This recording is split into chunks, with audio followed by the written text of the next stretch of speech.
Kuhang-kuha sa CCTV ang dalawang mag-asawang mahimbing na natutulog. Ngunit sa hindi may paliwanag na dahilan ay bigla na lamang itong naghiwalay at tila ba may masamang espiritu na sumapi sa katauhan ng kanyang asawang babae at bigla na lamang itong tumuwad. Kaya pagmasdan po ninyong mabuti ang hindi normal na pagkilos ng ginagawa ng kanyang asawang babae nung ito'y magising sa mahimbing na pagkakatulog.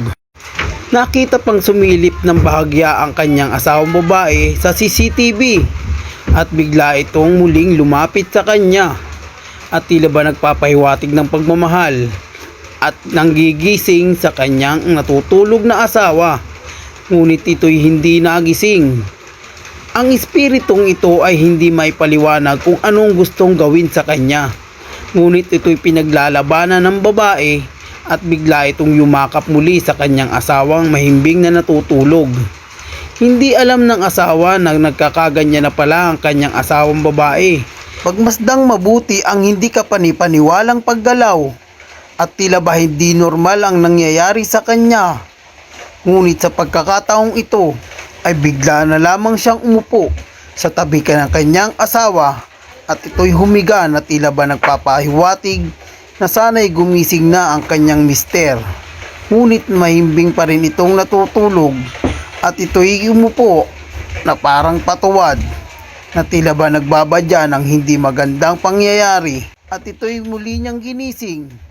Ngunit ito'y hindi magising dahil sa mahimbing na pagkakatulog.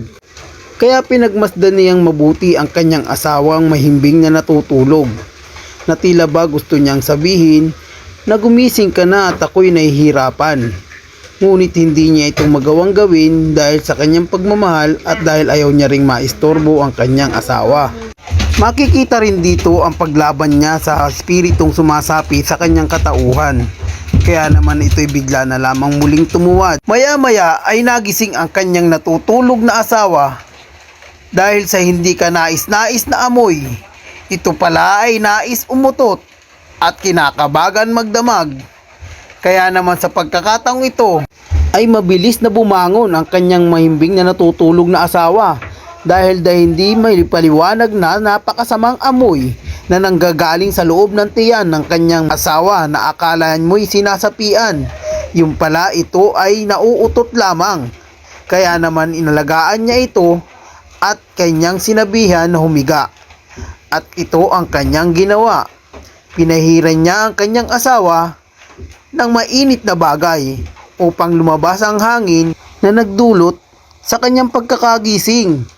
Kaya naman itong asawang lalaki ay hindi na muling tumabi upang hindi na maamoy ang nagbabagang utot na sanhi ng kanyang pagkakagising at hindi na nga muling nakatulog ang asawang lalaki at ito'y umakyat sa taas at nagbasa na lamang ng Cerex.